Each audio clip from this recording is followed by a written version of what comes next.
Ama ng yes po, Panginoon. Patuloy ka po, Ama, na magbigay sa amin, Panginoon, ng kapayapaan ng aming puso't isipan sa oras na ito, Lord God.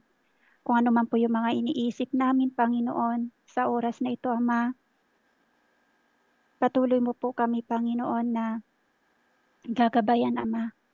Yes po, Panginoon, even po sa aming Pastor Jess ngayong oras na ito, Panginoon, patuloy mo po siya, Panginoon, na basbasan, Ama, sa pamagitan po ng iyong banal na Espiritu, O Lord God. Yes po, Ama, gayo din po, Panginoon, sa amin, Ama, na makikinig sa oras na ito, Panginoon, sa imimensahe po ng aming pastor, Panginoon. Yes po, Ama, patuloy mo po kami, Panginoon, na pagkalooban ng knowledge, wisdom, and understanding, O Lord God, na nagmumula sa iyo, Panginoon ko. Ama, ngayon po, sa oras na ito, hipuin mo po ang mga puso't isipan po, Ama, ng mga kasamahan namin, mga kapatiran namin, O Lord God, na wala pa po rito ngayon, Panginoon. Ipaalam mo po sa kanila, O Lord God, ang mga, ang mga, paalam mo po sa kanila, Panginoon, ang mga gawain na ito, Panginoon, para sa iyong kaharian, Ama. Ama, maraming maraming salamat po sa lahat-lahat, Ama, sa pagmamahal mo po ng bawat isa, Panginoon ko. Maraming maraming salamat, O Diyos, sa iyong kabutihan, Ama, sa pangalan ng Diyos, Ama, ng Anak at ng Espiritu Santo. In Jesus Christ's mighty name, Amen and Amen. Amen. Thank you sa buhay mo, Sister Willie Jean. Amen. Good evening po sa 16 participant po ngayong gabi. Ready na po natin ang ating mga sarili. Magbababa na po ang mensahe sa pamagitan po ng ating buting pastor. Amen. Pastor Jess?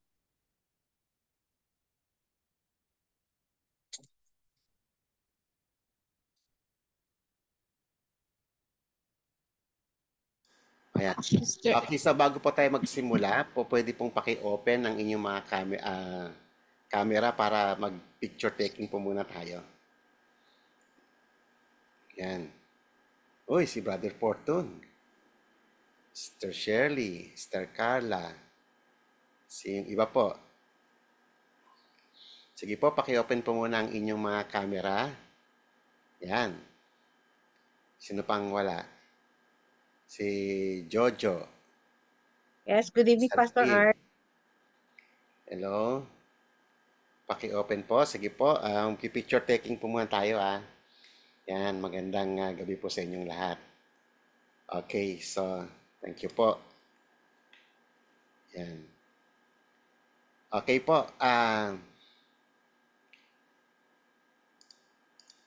Okay na po. Sige po. Thank you po.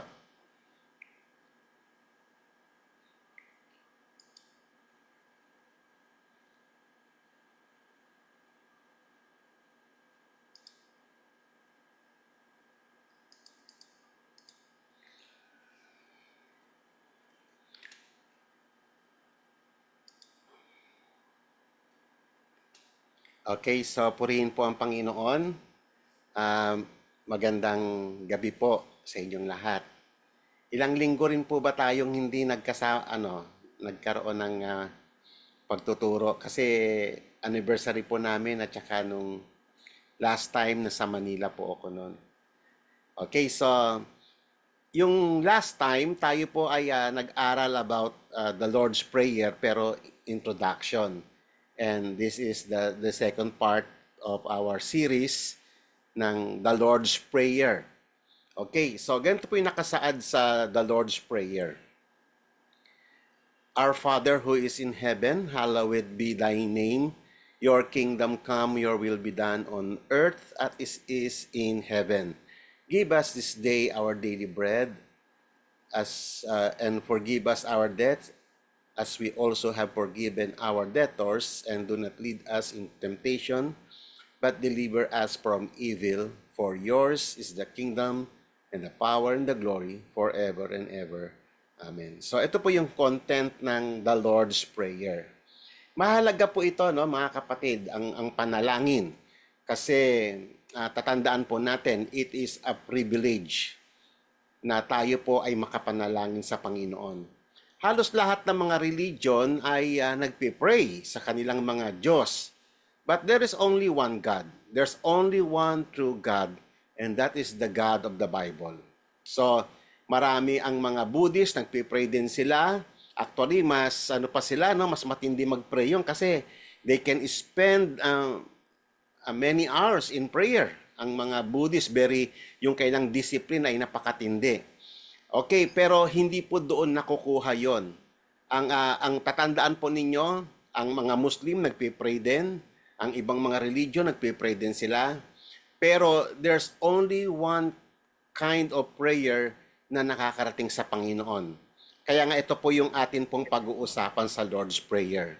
So sa araw po nito, magtutun lang po tayo doon sa address ng prayer, Our Father. Okay, so this is very important. Okay, so paki-silent po muna. May naka-open po na okay. Pero magkano ba yung earphone namin doon?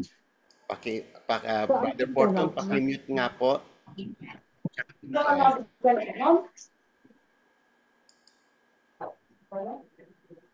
Okay. Yan, okay. So, may naka-open na microphone. Paki-off lang po muna microphone ninyo para dire-diretso po tayo. Okay, so, tatandaan po natin, sa panalangin mahalaga ito eh. Kasi, sabi nga natin nung nakaraan, kaya tayo nagpipray kasi we commune or we have communication with our God. Sa pamamagitan ng prayer ay tayo rin ay naidudulog natin yung ating mga pangangailangan. At naipapakita natin yung dependence natin sa Diyos. So, marami tayong pinag-usapan nung last time during the introduction ng prayer. Ngayon mga kapatid, tatandaan po natin, ang prayer must be addressed doon sa tamang Diyos. Kaya nga sabi ko sa inyo, there's only one God. And that is, ang pangalan po ng Diyos na kung saan tayo nanalangin ay hindi po Allah. Hindi po siya Buddha. No? Ang pangalan na ni-reveal ng Bible, mahalaga yon na siyang pag-uusapan natin ngayon. Kaya nga dito sa may prayer, napansin ninyo yung address. No? Ibinigay talaga ng Panginoon, itinuro sa atin kung paano tayo sa mananalangin, paano mo i-address ang panalangin mo. This is very basic and very important. Tatandaan ninyo mga kapatid, sa revelation ng ating kaligtasan, kasabay doon ang revelation ng kung sino yung Diyos natin. Nung Old Testament, ang alam lang nila ay yung one God. Totoo naman talaga, tayo rin naman naniniwala tayo one God. Pero in the New Testament, sa pamamagitan ng Panginoong Yesus, na i-reveal yung God na yon, the God of the Bible, na tinatawag nating Lord or Yahweh, okay, or Jehovah. Ni-reveal sa New Testament kung sino siya, no, na ang Diyos pala na yon, na one God ay three persons.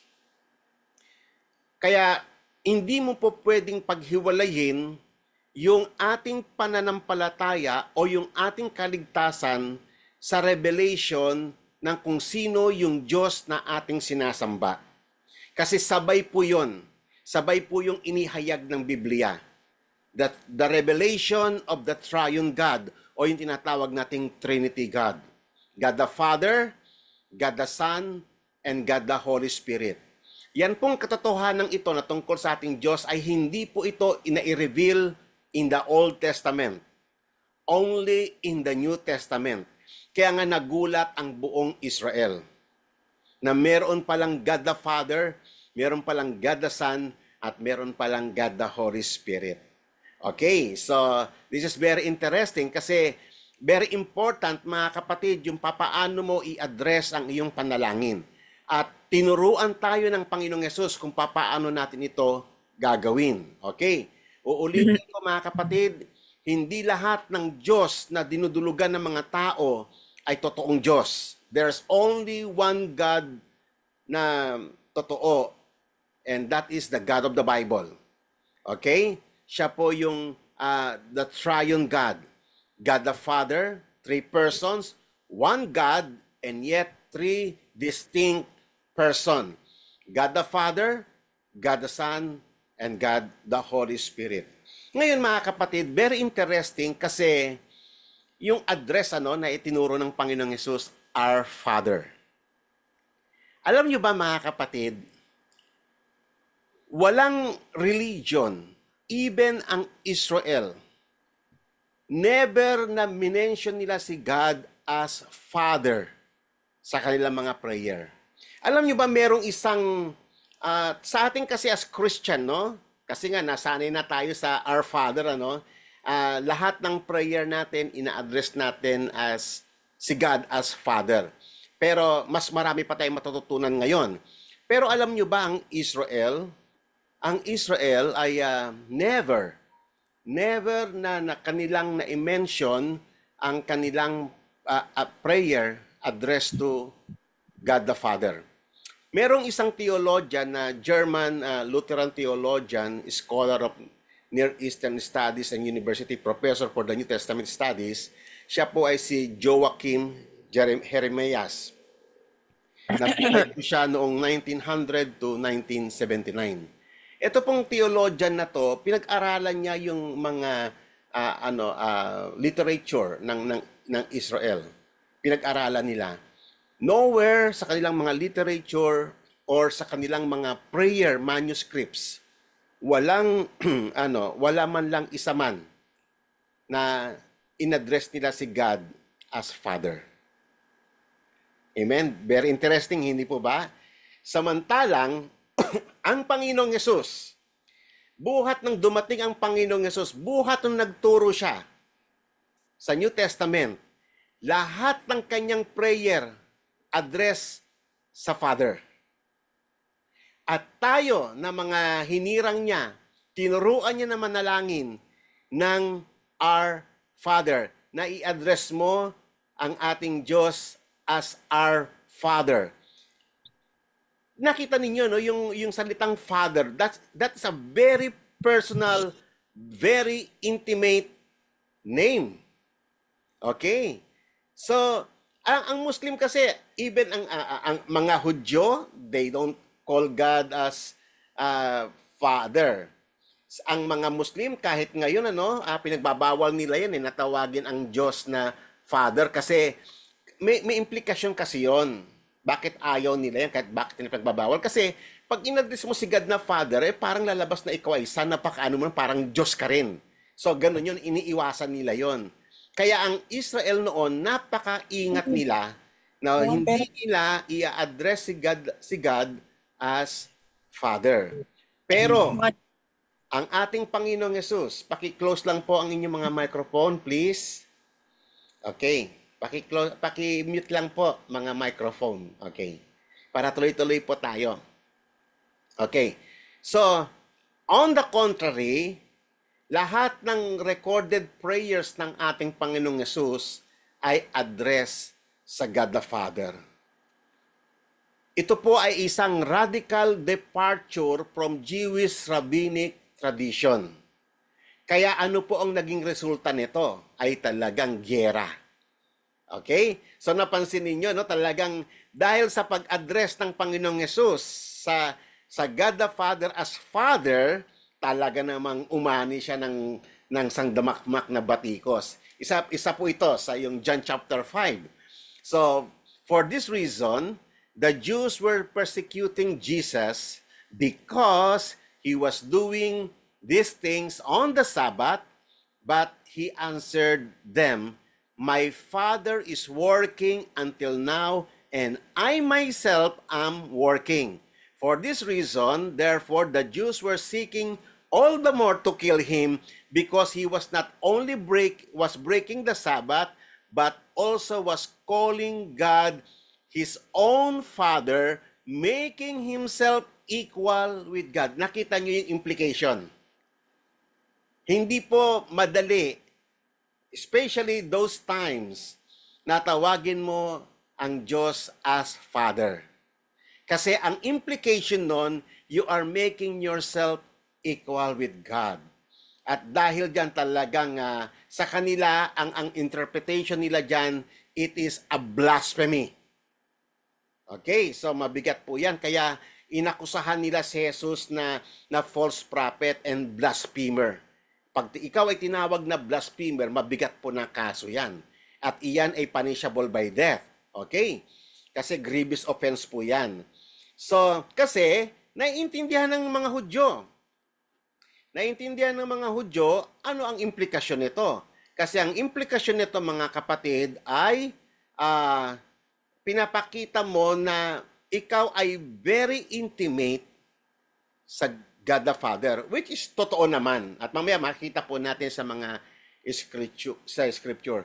At ito pong mga bagay na to ay hindi po to acceptable, hindi to kayang matanggap ng human reasoning o ng logic of man na si Jesus na as a Son of God na meron siyang unique and very special and very intimate relationship sa God the Father. Okay, so yan po yung implication ng pagtawag sa God as Father. Okay, so pagpatuloy po natin yung mga discourse doon po sa John chapter 5. Therefore Jesus answered and saying to them, Truly, truly I say to you, the Son can do nothing to himself, unless it is something he sees the Father doing. For whatever the Father does, these things the Son also does in like manner. Okay, nakita nyo, no, napaka-special nung papaano i-address ng Panginoong Hesus yung kanyang tatay. For the Father loves the Son and shows him all things that he himself is doing. The Father will show him greater works than this, so that you will marvel. For just as the Father raises the dead and gives them life, even so the Son also gives life to whom He wishes. Tayo, hindi natin kayang magsalita ng ganito Gantong ka-intimate, ganito napaka-special ng relationship. Ang Panginoon lang. Because He is the eternal Son. And He is talking about the eternal Father.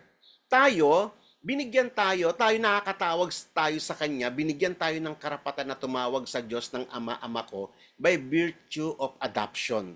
Inadapt tayo ng Diyos sa pamamagitan ng Kanyang anak na si Jesus. Si Jesus talaga, kaya nga siya tinatawag na the only begotten Son. Tayo ay adopted son. Okay? Tayo ay adopted sons and daughters ng Kanyang kingdom through Christ. Okay, so yun po tayo mga Gentiles, kahit na tayo ay hindi tayo mga Israelita, and yet God adopted us through Christ. Kaya isa po to mga kapatid na dapat ninyong maintindihan. Kasi tumatawag ka sa Diyos, dapat naiintindihan mo ang iyong relationship sa God the Father. Sa pag-address mo sa Diyos ng Our Father, you are talking about a legal status na ikaw ay anak niya at siya yung tatay mo. Pero yung ating pagiging anak ay hindi katulad dun sa Panginoong Yesus na very intimate. Yung pong relationship ng God the Father and God the Son is eternal. Tayo, hindi po tayo eternal. Okay? So tayo po ay mga nilalang na binigyan lamang kinahabagan ng Diyos at binigyan ng karapatan. Marami pa tayong pag-uusapan mamaya. Okay, so nakita po natin yung relationship. Kaya nga napaka-intimate. Naiintindihan ng mga Hudyo ito, yung implikasyon niya, natawagin niya yung the way he addresses the Father. A very intimate, a very special relationship. Okay, ang ibig sabihin niyan, he is making himself equal with the Father. Okay, at ito po yung tatandaan po natin, ang Book of John, ang dedicated ito sa revelation not only of the Son of God. It is the revelation of the triune God. The revelation of God the Father, God the Son, and God the Holy Spirit. Okay, so napaka-importante po ng aklat na ito. Tignan ninyo sa may John chapter 1 pa lang. Tignan ninyo ang relationship ng Trinity God o nung tinatawag natin Triune God. In the beginning was the Word. Okay. And the Word was with God. So nakita po natin and the Word was God. Doon, dito sa may talatang ito, makikita mo yung distinction at saka yung identity. Sino yung Word? Si Jesus Christ. Paano siya in-identify ng verse 1? He was God. The Word was God. Wala namang tututol doon Kahit sinong religion, they accept that Jesus is the Word. Pero dito talagang in-identify siya. Si Jesus as God. And hindi lang siya basta Diyos. He was with the Father from eternity past. Okay, so iyan po yung mga implikasyon ng mga talatang ito at mahalaga na maintindihan natin. Kasi dapat tayo, as we pray, naintindihan natin yung implication ng prayer natin. Okay, yung solid ground na ito ay napaka-special na privilege na binigay ng Diyos sa atin. Okay? Yung ating panalangin, ulitin ko mga kapatid, ay hindi ito katulad ng panalangin ng mga Muslim, panalangin ng mga Buddhist, panalangin ng ibang mga relihiyon. Tayo ay highly privileged people by virtue of our relationship with Jesus Christ. Okay? So, He was in the beginning with God. So magkasama na sila right from the very beginning. All things came into being through Him, and apart from Him came into being that has come into being. Nothing, apart from Him, nothing came into being. So, ibig sabihin, nakita po natin na si Jesus, sa pamamagitan niya, kung sino si Jesus. He is co-creator with God the Father. Ginawa ng God the Father ang lahat ng bagay sa pamamagitan niya. So nakita po natin yung revelation ng Trinity God, asan ang Holy Spirit yan? Ang Holy Spirit, nakita naman po natin sa Genesis 1:1 Nandoon yung Trinity God. 'Di ba? In the beginning, God created the heavens and the earth. Nakita po natin yon. At yung Holy Spirit is hovering over the surface of the deep. Nakita po natin yung Holy Spirit doon. And God said, let there be light. Yung word na yon, it was Jesus Christ. Okay, so nandun po yung Trinity God. From creation to recreation. Okay, so tayo po ay nasa recreation po tayo. At ito pong talatang ito ay tumutukoy sa recreation. Kung papaanong ni-remake ni God ang mundong ito na dinestroy ng kasalanan. Okay, so lahat ay it came into existence through Christ. Okay, at ang Holy Spirit is the silent partner in the Trinity God. He was the third person in the triune God. Okay, si Jesus Christ na ating Panginoon is the second person in the triune God. Okay, and the Word became flesh. At napakahalaga nun mga kapatid, maraming inaccomplish yung kanyang, may tanong po kasi dyan sa theology na bakit kinakailangang magkatawang tao ang Panginoong Hesus? At napakaraming sagot dyan. Napakaraming kasing purpose na inaccomplish ng Panginoong Hesus para lamang yung necessity ng kanyang pagkakatawang tao. Okay. He dwelt among us and we saw His glory, the glory of the only begotten from God the Father. Pag narinig niyo yung word ng begotten, ang ibig sabihin niyan, uniqueness. The uniqueness of Christ. He is unique. Napaka-special ng Panginoong Hesus. For full of grace and truth, no one has seen God at any time. Only the begotten Son. Okay, kaya nga, alam niyo minsan natatawa ako, maraming mga Kristiyano na nagsasabi na nakapunta daw siya ng langit, o yung iba naman na naginip, nakapunta daw siya ng langit, yung iba naman nakapunta ng impyerno. Ay, mag-ingat po kayo sa mga ganyan. Marami pong bulaan. Marami pong bulaan na ganyan at mananagot sila sa Panginoon. Isa sa mga kabilin-bilinan ng Panginoon sa atin sa Ten Commandments, you shall not use God's name in vain. Matakot ka yung gagamitin mo yung salitang mga anything about heaven, anything about God, matakot kayo kapatid ha. Wag kayo makikigaya sa kanila na nanaginip ako, nakapunta ako ng langit, nakita ko si God the Father. Ang dami ko na napakinggan ng ganyan, puro mga false prophet po yon. Kasi rito ang patotoo ng Biblia, only the begotten Son ang nakakita sa Father. Wala nang iba. Lahat ng mga nagtetestify na nakita si God the Father, sinungaling na kagad yun. Okay? Kasi makikita natin si God the Father sa end, sa muling pagbabalik ng Panginoon. May intindihan niyo mamaya during our discussion. Bakit ganon? Kaya binabalaan ko lang po kay mga kapatid, pag merong nagsabi sa inyo na nanaginip siya o nakakita siya ng vision at siya ay nakapunta ng langit, ay wag na po kayong maniwala agad. Bulaan na kaagad yun.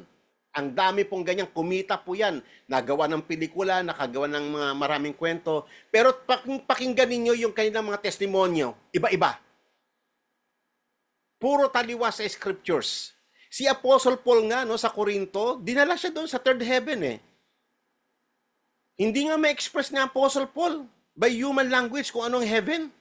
Tapos ito kayang-kaya lang express kung ano-anong mga nila na explanation na ganito raw ang heaven, ganito ang heaven. Samantalang si Apostle Paul mismo, inexpressible words. Nakakatawa nga eh. Kaya pag hindi ninyo alam ang scriptures mga kapatid, madali kayong maloloko ng mga taong ito. Mag-ingat kayo. Okay, tatandaan ninyo, so far, as the scriptures had told us, tatandaan ninyo ang scriptures ay testimony ng Diyos. Patungkol sa atin at patungkol sa Diyos. Okay? So, testimony ito ng Panginoon. Verse 18, no one has seen God at any time. Period. Amen. Kokontra ba kayo dyan? Wala nakakita sa Diyos anytime. Only the begotten God who is in the bosom of the Father, at hindi lamang siya nakakita, siya lang ang may kakapangyarihang mag-explain kung sino yung God the Father. At iyon yung mission ng Panginoong Yesus. I-explain niya sa atin kung sino yung God the Father. Amen. Ang Israel nga in the Old Testament, alam nila ang Diyos pero hindi lang ma-explain kung sino yung God the Father. Nagulantang na nga lang sila na ang Diyos pala ng Biblia is triune God. God the Father, God the Son, God the Holy Spirit. Pero si Jesus, kaya nga sabi ko sa inyo, no, sa revelation ng ating salvation, kalakip doon, hindi mo po pwedeng paghiwalayin yung idea ng Trinity God. Sabay po yun na ni-reveal sa atin. Kaya hindi po pwedeng sabihin mong naniniwala ka kay Jesus, nananalig ka kay Jesus, pero dinideny mo yung Trinity God. Hindi po pwede yun. Okay? That is unbelief. Okay? Kailangan tatanggapin mo yung katotohanan kung papaano inihayag ni Jesus yung kanyang sarili. Kailangan tanggapin natin yon ng buong buo. Huwag mong babawasan. Kunyari, naniniwala ka sa God the Father, naniniwala ka sa God the Son, pero hindi ka naniniwala sa Holy Spirit, ay ginagawa mong bulaan si Jesus. Kailangan tatanggapin mo yon, yung lahat ng katotohanan, kung paano niya ni-reveal ang kanyang sarili, kung paano niya ni-reveal ang kaligtasan, tanggapin mo yon. Yun tinatawag na faith in the person and works of Jesus Christ. Mahalaga po ito mga kapatid. Sapagkat ang dami na ngayon naglitawan ng mga bulaang mga tagapagturo na dinidistort nila yung gospel. This is the gospel. Ni-reveal ng gospel na ang Trinity God ay merong God the Father, God the Son, and God the Holy Spirit. One God and three distinct person. Okay? So may nagsasabi rito na God the Father lang, God the Son lang.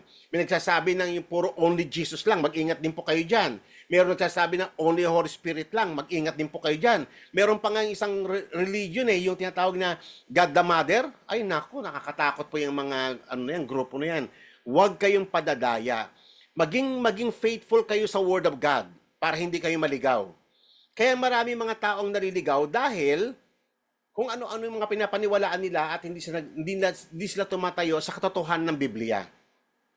Kaya inuulit ko sa inyo mga kapatid, ang makapag-explain lang sa atin kung sino si God the Father, si Jesus lang, sapagkat galing siya sa Ama. Nakita niya ang God the Father face to face. and he was with God in the very beginning, at lahat ng plano ng Diyos, lahat ng ginagawa ng Diyos, known to him. Okay, so tatayuan po natin yan. Okay, so another verse. So sa Matthew 11, tignan ninyo yung papaano, no? Na papaano yung tumatakbong lahat ng bagay. All things have been handed to me, over to me by my Father. Sabi, testimony ng Panginoong Hesus.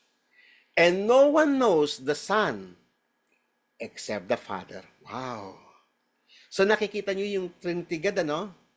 Wala nakakilala sa Ama except the Son. At wala rin nakakilala sa Anak except the Father. So nakita nyo paano pinapakilala ng gospel yung ating Diyos na sinasamba.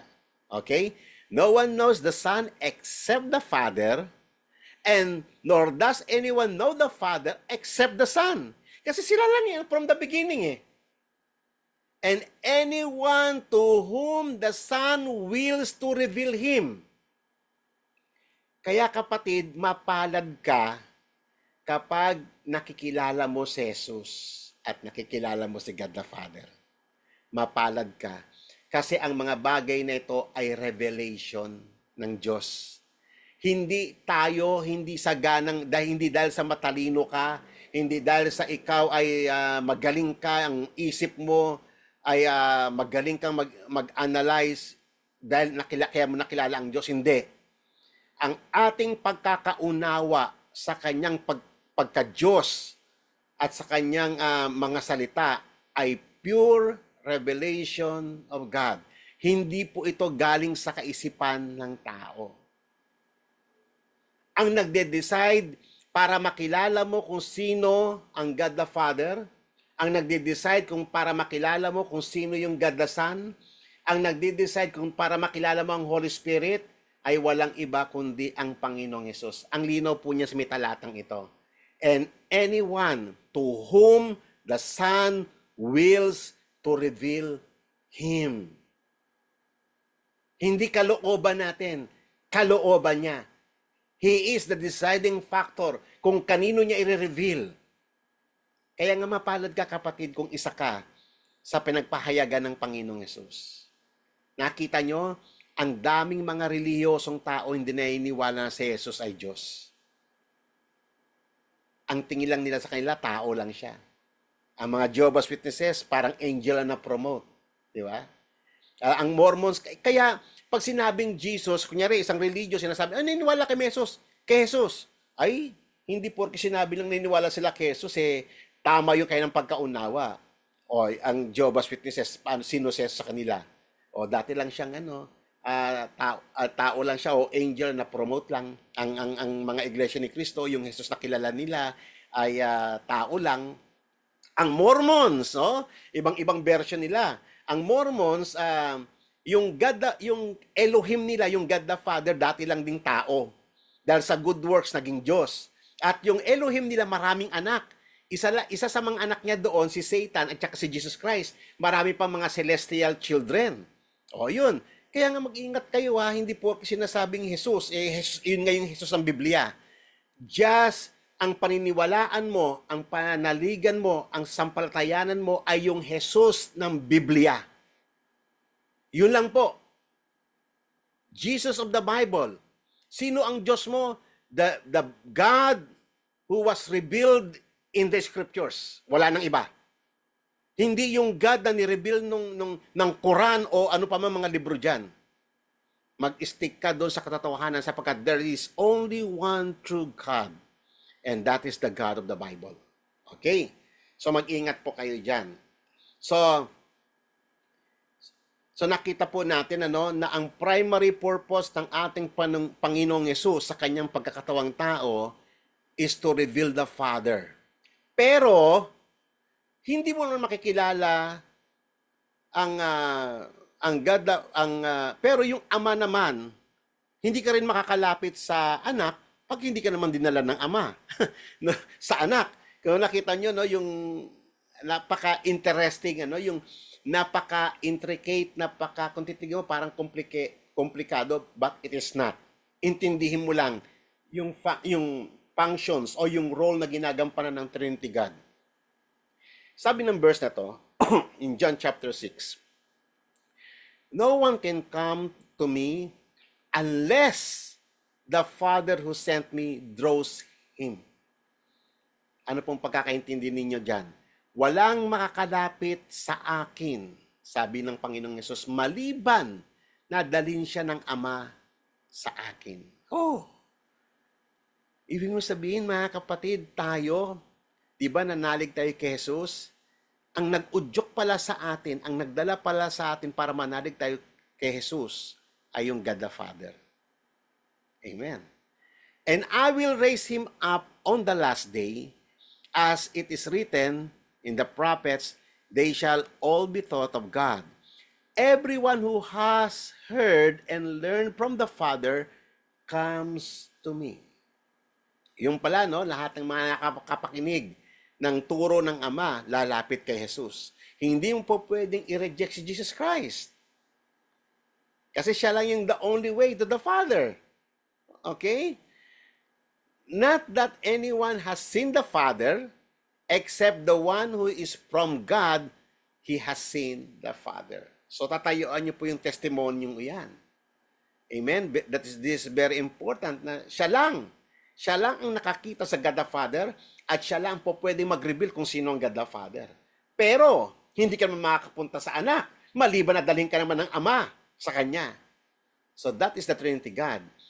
At lahat ng ito ay nangyayari through the Holy Spirit, the silent partner, the silent person in the Trinity God.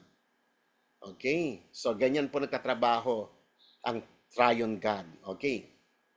So, lahat ng ito ay grace of God. Entirely grace of God. Hindi tayo ang primary cause kung bakit tayo nakakilala sa Diyos.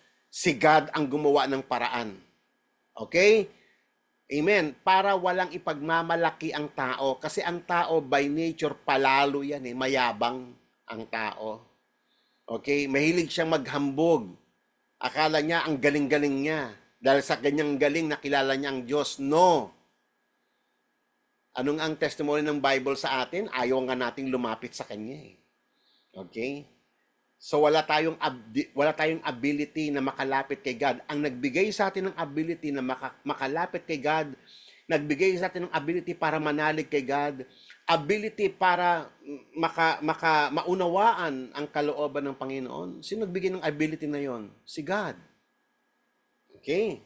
Siya, si God the Father, ang nagdala sa atin sa anak para makilala natin ang anak.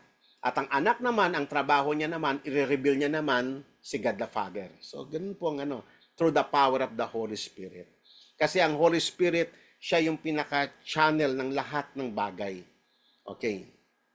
So, Matthew chapter 16. Now, when Jesus came into the district of Caesarea Philippi, he was asking his disciple, who do people say that the Son of Man is?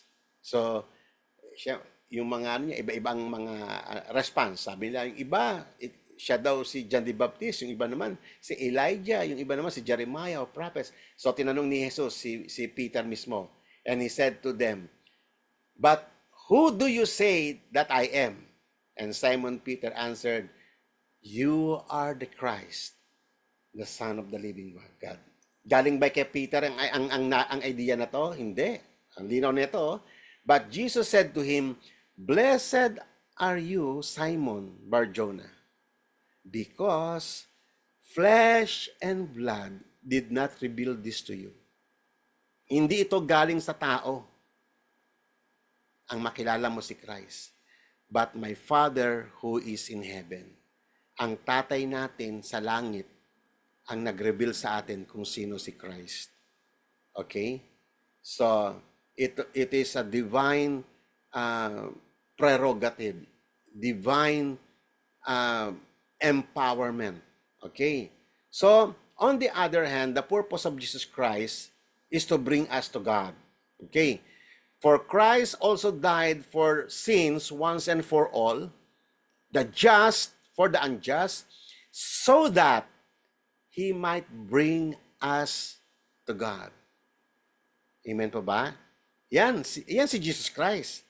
Bakit siya nagkatawang tao? Bakit siya kinakailangan magkatawang tao? Bakit hindi na lang basta patawarin ng Diyos ang ating mga kasalanan? Naku, napakaraming sagot dyan. Ako nga, sa tagal ko na ng pagtuturo, patuloy pa rin na-unfold yung manifold purpose, bakit kinakailangang magkatawang tao ang Panginoong Yesus. At isa po ito sa ating pinag-uusapan. That He might bring us to God. Okay? Having been put to death in the flesh, but made alive in the Spirit, the Father. Another verse from Hebrews chapter 2. For it was fitting for Him, from whom all are all things, and through whom are all things, in bringing many sons to glory, to perfect the author of their salvation through suffering. So, ang linaw-linaw po no, sa scriptures na ito, na iyan ang primary purpose ng Panginoong Yesus sa kanyang pagkakatawang tao. Bakit? Sapagkat dadalhin niya, ipapakilala niya sa atin kung sino si God. Okay? At dadalhin niya tayo sa kaluwalhatian. At dito natin maintindihan yung talatang ito, itong very popular verse nito sa may John chapter 14. I am the way, the truth, and the life. No one comes to the Father but through me. So yun pong ibig sabihin nun kasi yun ang kanyang primary purpose. To bring, the Father brought us to Christ, but the Son brought us to the Father. So yan po yung ginagawa ng Holy Spirit sa ating kalagitnaan. Tatandaan po natin, Jesus was not the end or the ultimate destination. He was the way to the Father. Uulitin ko, si Jesus ay hindi po siya yung ultimate end o yung ultimate destination natin. He was the way, He was the appointed way of the Father para dalhin tayo sa God the Father. The Father is the ultimate destination. At ang nagtatrabaho rito in between ay ang Holy Spirit. Okay. So ngayon, ito po yung ating scriptures na binasa kanina sa may sa may John chapter 17 na binasa natin kanina. Sabi dito, no, this is a very popular verse. Kung babasahin ninyo itong John chapter 17, ito po yung tinatawag na priestly prayer.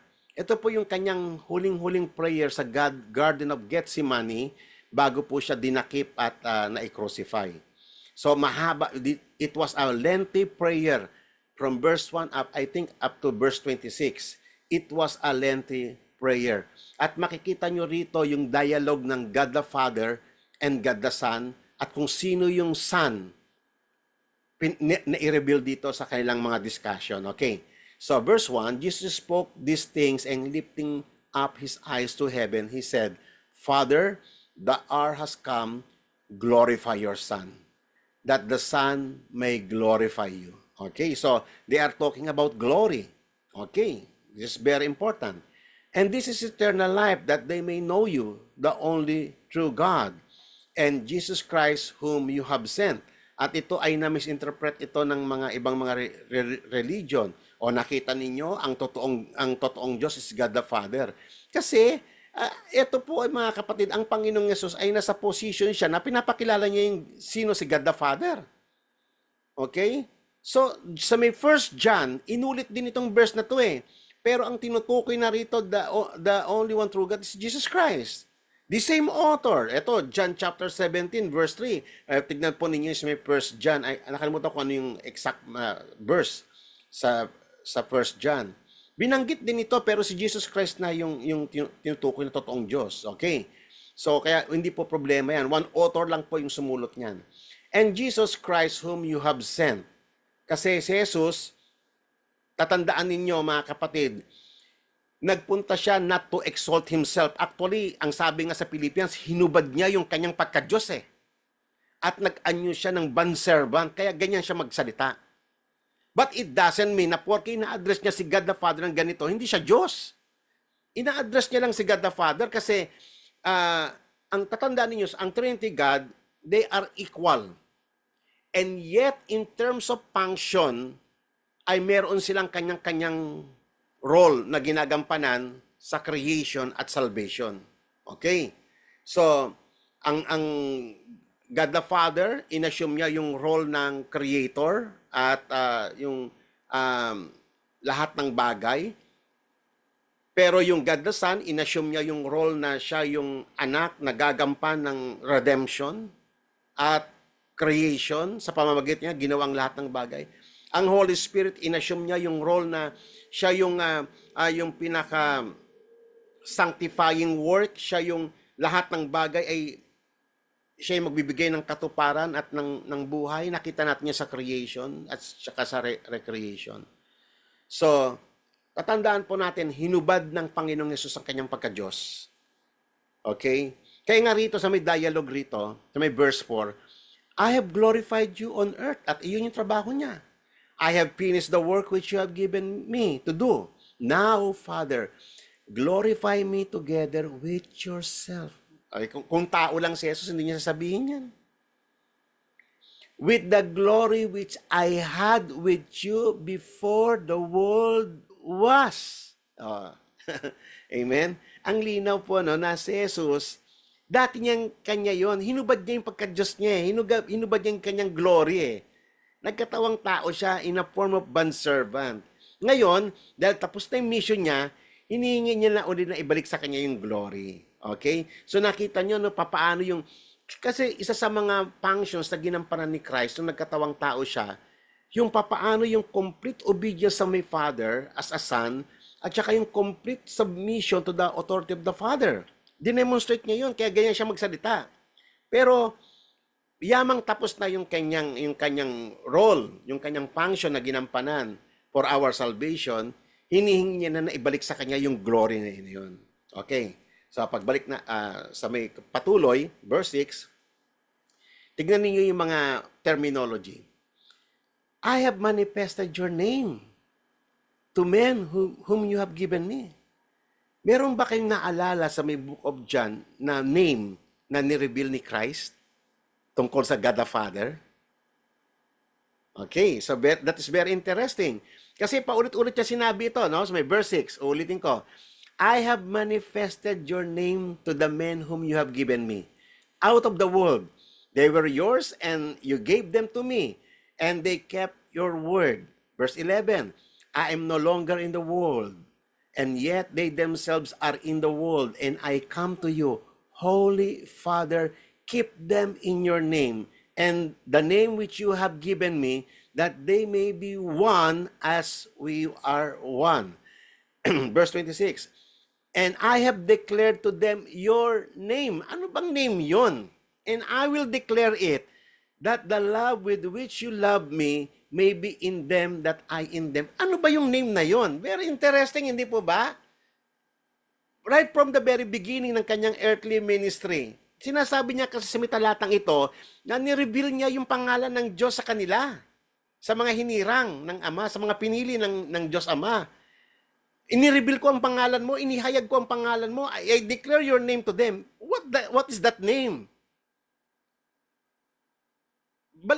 Basahin ninyo from cover to cover ang New Testament. Hanapin nyo doon, ano yung pangalan na dineclare ni Jesus patungkol sa may God the Father. Ano yung name na nireveal niya? Di ba? Very interesting. Yun po ang ultimate revelation ng pangalan ng Diyos. Father.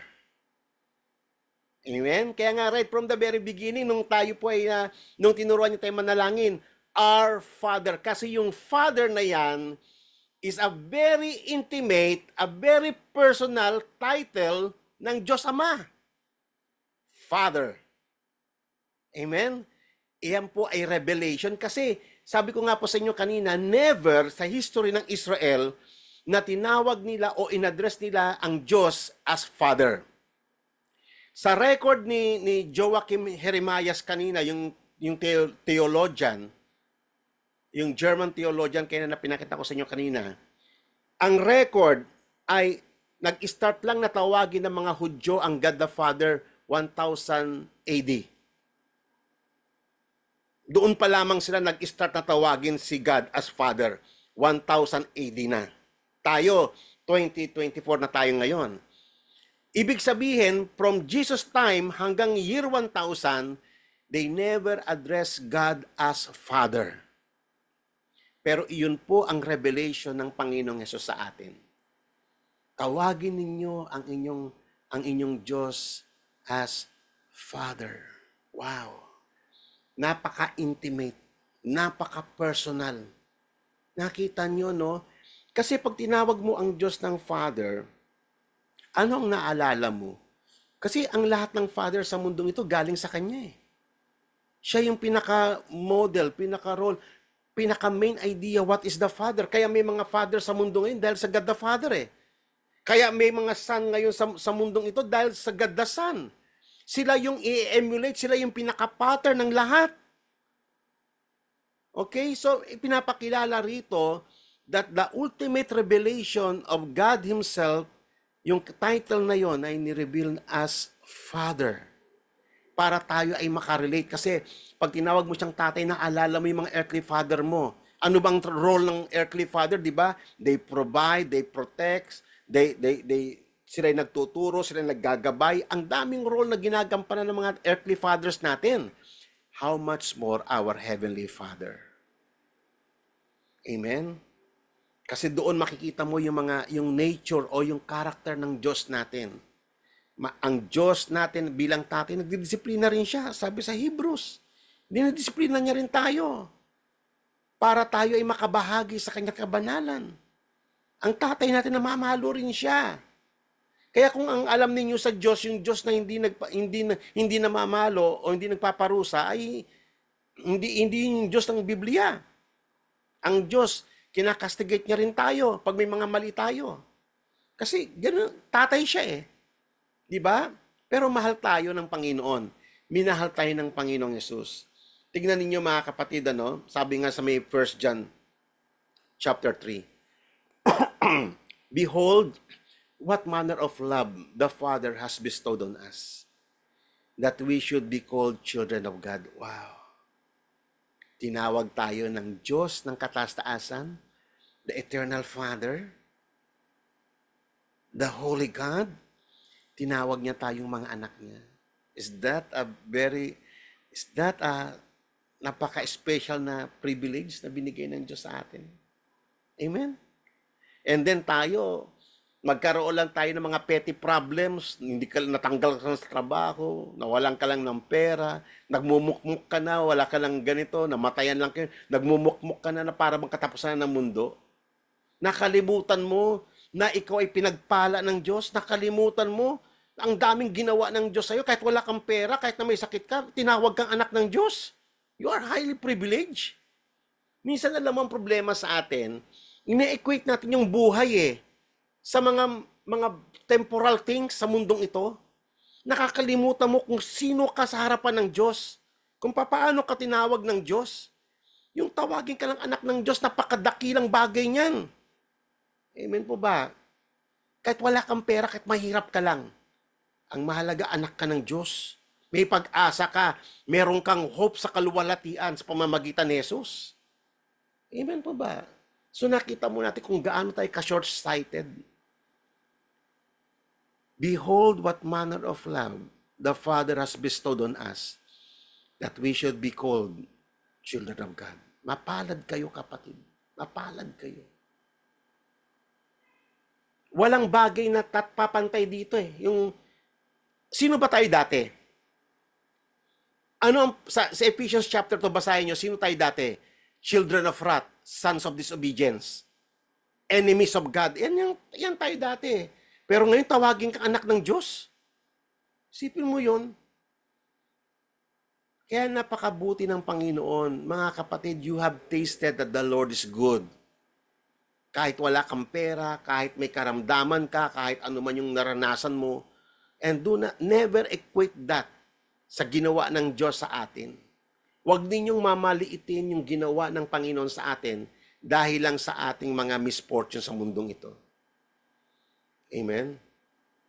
Beloved, now we are children of God, and it has not yet been revealed what we shall be.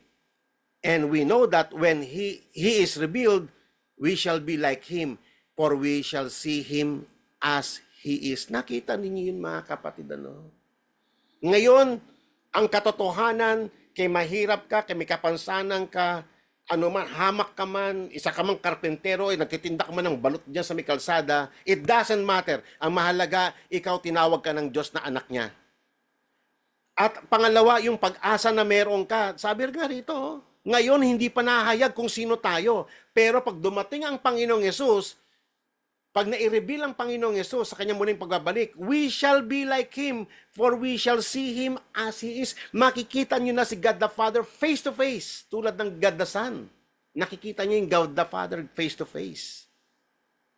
And everyone who has this hope in Him purifies himself just as He is pure. Nakita niyo yung responsibility natin. May responsibility tayo, mga kapatid. Hindi niyo po pwedeng tanggalin yung responsibility sa panawagan ng Diyos sa atin. Walang Christianity na walang responsibility. At isa ito sa responsibility natin.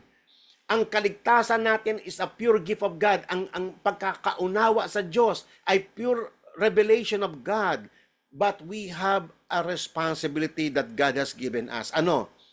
Umaasa ka na pagbabalik ng Panginoong Yesus, matatransform ka, mag-glorify ka? Umaasa ka doon? Anong sabi ng Bible? He who has this hope purifies himself. Kasi ang Diyos natin, He is pure. There is no sin in God. Amen? Kaya ngayon pa lamang, train na tayo ng Holy Spirit kung paano tayo mag-refrain sa mga kasalanan. Amen? Pag-uusapan pa natin yan sa sanctification pagdating ng panahon. Okay. Tignan ninyo sa Old Testament paano yung binigyan sila ng idea kung sino si God the Father sa Psalms 103 verses 8 to 13. The Lord is merciful. Kita niyo yung katangian ito, ha? Katangian ito ng isang father, eh. The Lord is merciful and gracious, slow to anger, and abounding in mercy. O, diba? He will not always strive with us, nor He will keep His anger forever. He has not dealt with us according to our sins, nor punish us according to our iniquities. Ano kaya kung si God, patulan niya yung mga kamangmangan natin, patulan niya tayo sa lahat ng ating immaturity? Ano na kaya? Pero kitang-kita mo ang tatay, di ba? Ang tatay, napakahaba ng pasensya. Di ba? Ako, tatay din ako. Yung patience ko sa mga anak ko, iba. Talagang ang haba ng patience ko sa mga anak ko. Ganyan din ang Diyos natin, eh. He does not punish us according to our iniquities.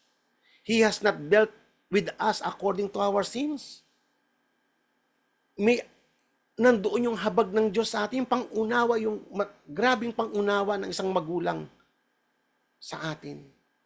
He will not always strive with us, nor He will keep His anger forever. Karakter ng Father yan. Verse 11, For as the heavens are high above the earth, so great is His mercy toward those who fear Him.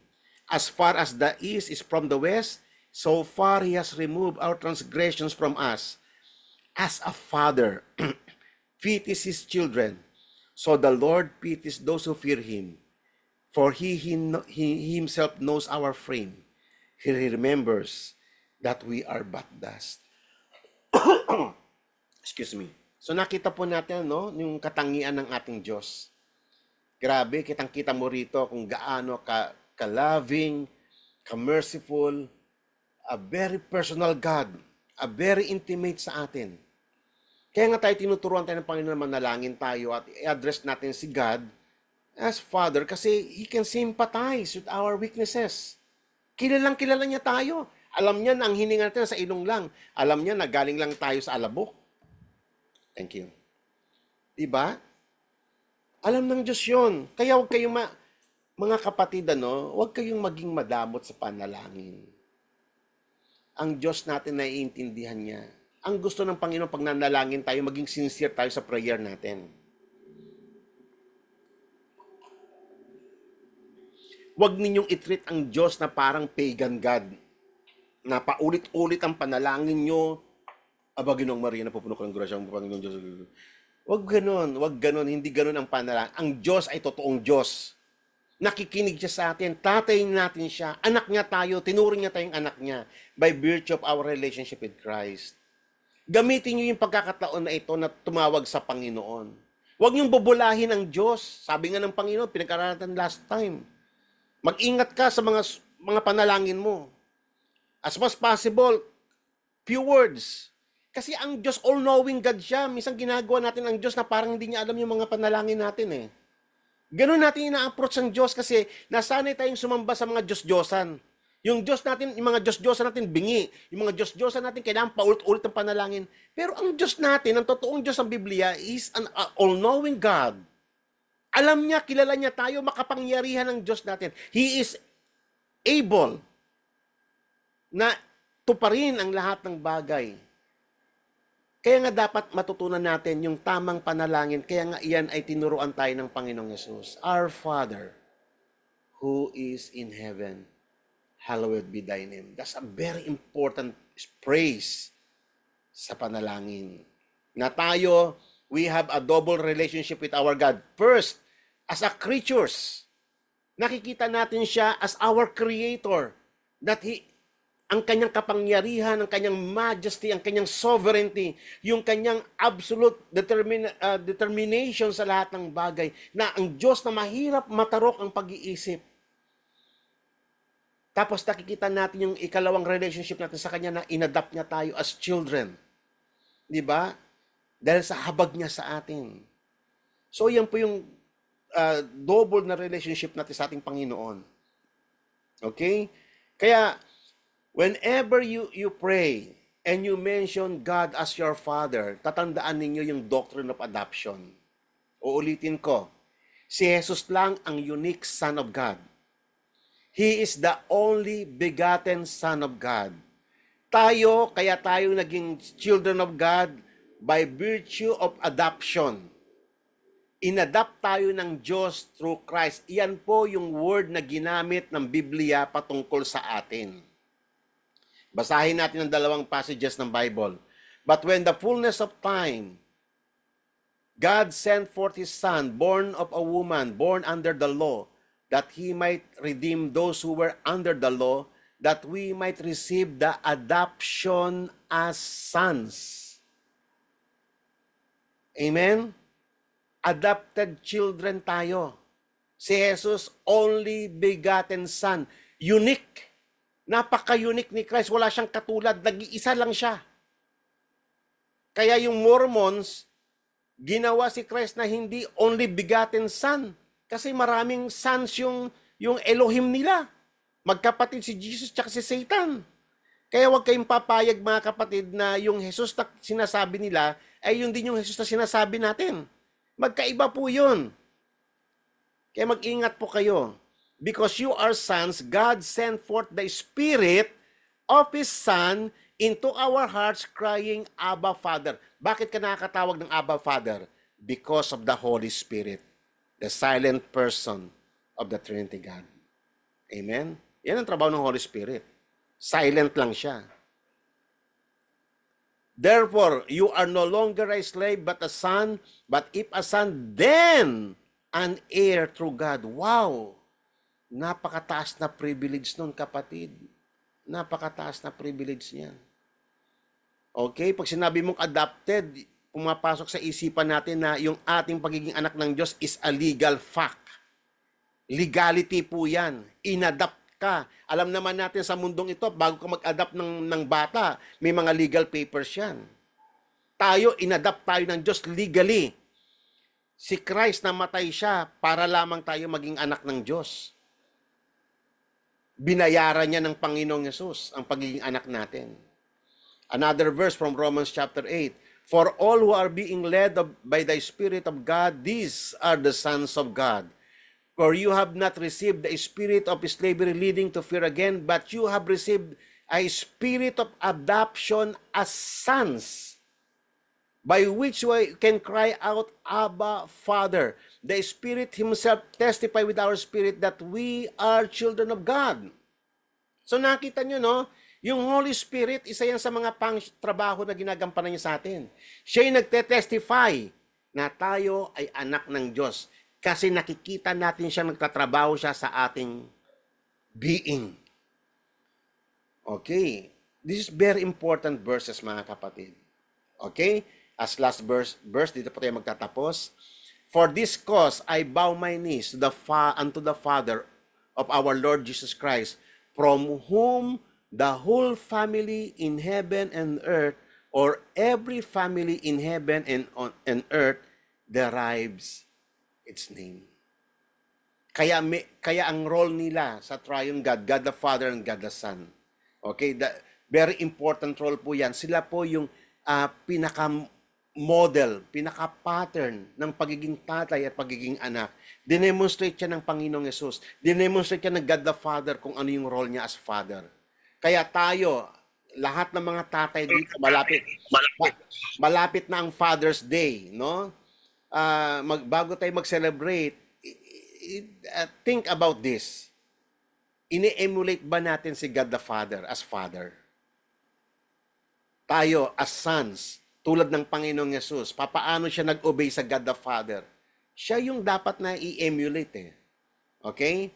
Tatandaan po natin, fatherhood did not begin on earth, but from heaven, from eternity. Fatherhood is eternal with God. And it did not begin with time. It did not begin with human history. It began in eternity. Amen? So, purihin po ang Panginoon. And I pray mga kapatid, ako po ay nakapagdulot sa inyo ng mga aral. So, nawa kayo po ay mapagpala. So, bago po tayo dumako sa question and answer, tayo po muna ay manalangin. Hallelujah. Purihin ka, Panginoong Diyos. Salamat po sa gabing ito na kami ay ginabayan mo at tinuruan at inihayag mo kung sino ka, Ama, at sino ang Panginoong Yesus at sino ang banal na Espiritu Santo. Sinasamba ka namin, O Lord God, sapagkat binigyan mo kami ng napakagandang privilege ang manalangin sa iyo at i-address ka as our Father through the power of the Holy Spirit. Lord, we thank you for this privilege, O Lord God, na makapagturo sa iyong mga anak. May you bless us all, O Lord God, through your word. And thank you so much for your revelation. In Jesus' name we pray. Amen. Okay, so binibigay ko na po kay Sister Joy ang atin pong Sister Joy. Amen. Glory to God sa buhay mo po, Pastor. Amen po. Open na po yung kung meron po kayong gustong question kay Pastor Jess. Itanong nyo kahit wala po doon sa topic, kung may agam-agam po kayo sa mga scripture po. Open po yung yung question po. Unmute lang po yung gusto magtanong kay Pastor. Welcome po. Huwag po kayo mahiya. Privilege po natin magtanong.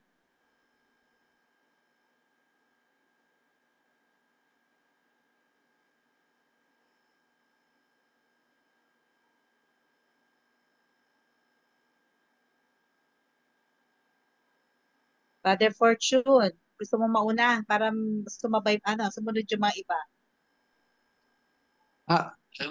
Ulit. Sige ba?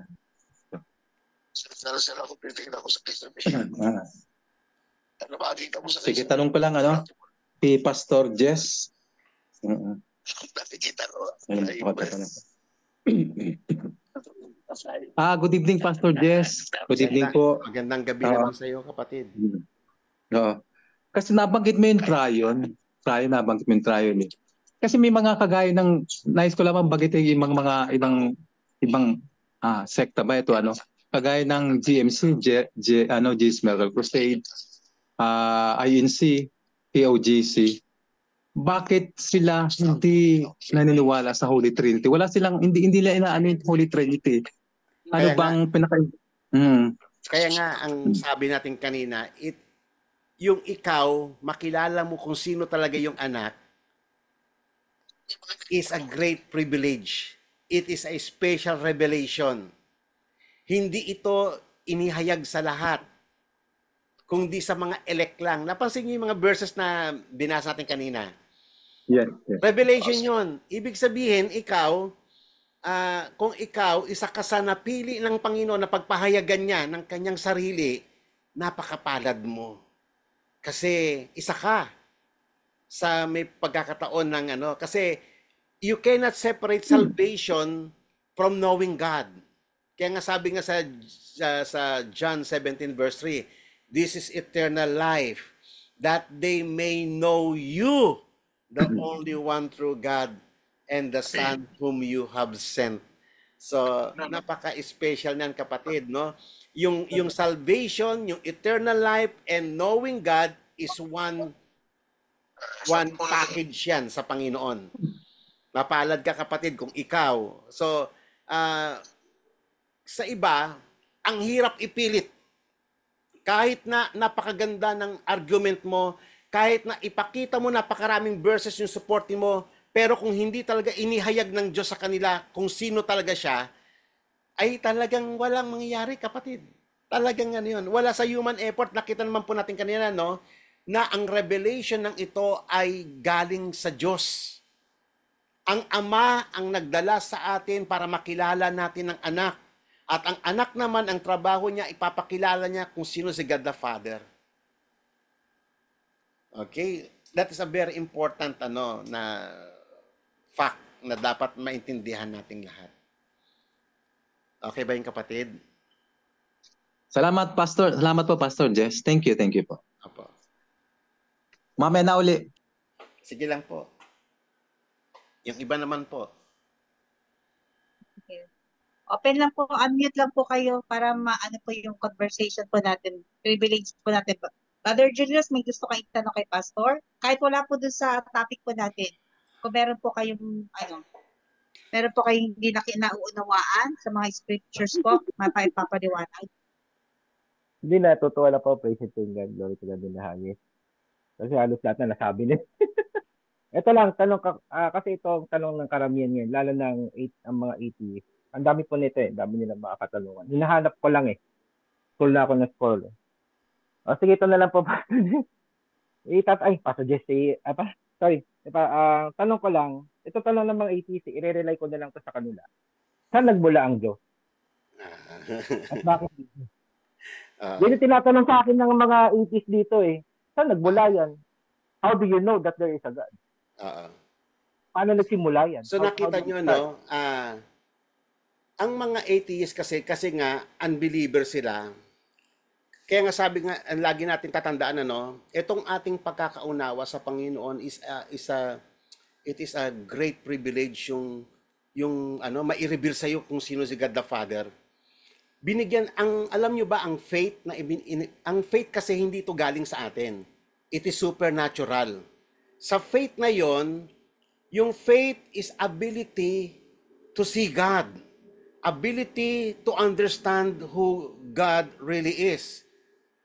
Faith is the ability to see yung mga bagay na hindi nauunawaan ng ordinaryong tao.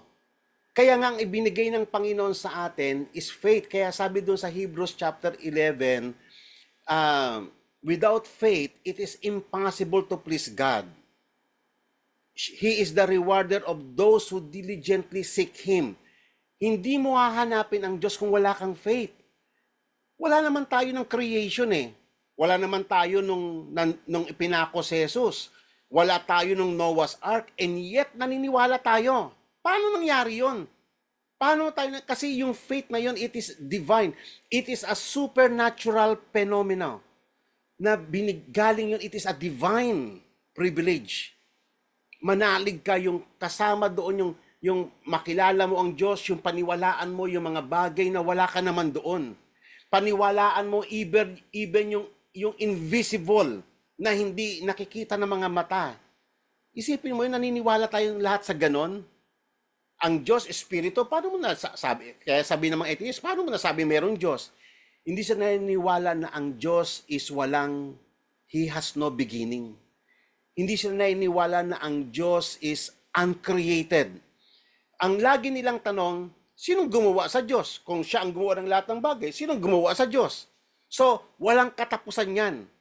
Walang katapusan yan. Kaya nga, only through the revelation of God, tatandaan mo, isang bagay lang, kung ikaw ay pinagkalooban ka ng Diyos ng pananampalataya, yang pananampalatayang iyan ay kapangyarihan yan. Kapangyarihan na paniniwalaan mo even the impossible thing. Even yung mga bagay na hindi nakikita o mga bagay na talagang creation, di ba? ang tatandaan mo lang, ang Diyos is uncreated. He has no beginning. God is eternal. Ang nakakaunawa lang ng mga talatang ito ay mga taong pinagpahayagan ng Diyos at pinagkalooban ng pananampalataya. Mahirap mong ipilit ang mga katotohanan ito sa mga taong walang pananampalataya. Kasi hindi inihayag ng Diyos ang kanyang sarili sa kanila. Kaya lagi mo tatandaan, kapatid, napakapalad mo. Isa ka sa pinagpahayagan ng Panginoon ang kanyang sarili. Na maunawaan mo ang mga bagay na imposible, mga bagay na hindi nakikita ng mata, mga bagay na hindi naririnig ng tainga ng isang mga ordinaryong tao. Tatandaan ninyo ang difference natin tsaka sa ibang ordinaryong tao. Ang mga tao, ang tawag dyan, naturalist. Alam nyo ba kung ano yung naturalist? Nakatingin lang sila sa mga natural things. Wala silang ability na makita, makita yung beyond. Ang nakikita lang nila pag tumingala sila, sky. Pero they don't see God. Yan yung mga taong karnal. Hanggang dito lang sila, sa mundo lang ang nakikita nila. Ang tawag sila naturalist. They don't see God sa lahat ng bagay. Pero tayo na pinagkalooban ng Diyos ng pananampalataya, tumatagos yung mata natin. We are able to see impossible things. Nakikita natin even the future. Kasi alam nyo ba, ang future natin tapos na eh. It was revealed in the Bible. Sinabi na ng Biblia yung end ng lahat ng bagay. And how come naniniwala tayo doon? Paano maniniwalaan yung mga bagay na yon? Through faith. Kaya nga kapatid, yan ang pagyamanin mo, yung pananampalatayang iyan. Sapagkat yan ay kaloob ng Diyos. At tayo ay dapat lumago sa pananampalataya. At dyan mo makikilala ng lubusan ang Panginoong Yesus. Yung kanyang mga pangako, yung kanyang mga ginawa, at kung ano yung pag-asa na meron tayo sa hinaharap sa pamamagitan ng ating kaugnayan sa Jesus. I pray, kapatid, na nakatulong sa iyo yung sagot ko. Opo. Pastor, thank you. Kasi i-share ko lang sa inyo kasi kaya ko lang nasabi to dahil sa panahon ngayon, marami po talaga ang ligaw eh. Nasabi lang ko sa statistics sa aming ministry sa Calvary Temple dito sa Winnipeg. From 2001, ang dami po nag-commit kay Christ. It is spiked up from 70%. And now, this generation, bumagsak ang Christianity. Naging 50% na lang. So meaning, yung 20% na yun, bumitaw na sa Panginoong Jesus, gumawa sila ng sarili nilang ministry, at nagkasira-sira ng Kristyanismo. Kaya ngayon sa panahon ngayon, nagugulat na lang ako. Once na nag-share ako ng gospel, ako lang pinapersecute ngayon. Marami na ang galit sa akin. Sabi ko, okay lang, I don't mind about persecution. Kasi sinabi ko lang naman sa inyo yung totoo eh. And then sinabihan pa akong ako daw si Brother Eli Soriano, ganun daw ako magsalita. Sabi ko, hindi naman po ko si Eli Soriano eh. Sinishare ko lang po sa inyo yung katotohanan na ayon sa nakasulat sa Biblia. Bakit naman po ganito ang paratang sa akin? Sinasabi ko na po sa inyo yung totoo. Ito na po yung panahon ngayon. Tayo nasa huling panahon na. Malapit na dumating si Yesu Cristo. Pero hindi natin alam kung kailan yun. Pero bakit ganito ang tao?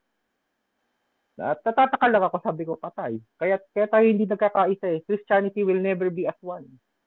Kasi nagkakanya-kanya na eh. Kahapon, nung ako yung sumama sa men's fellowship, nabigla ako. Ang dami ng concern ng mga pastors ngayon dito sa Canada. Kasi parang nababalitaan lang dito na ibaban na ang Bible. Malungkot to. Tatanggalin na ang Bible. Tatanggalin na ang pagbebenta ng Bible dito sa Canada. Kasi sa US, meron na. It's already been constituted in US. Several parts of the cities and states in US have already been banned the Bible. They don't want the Bible.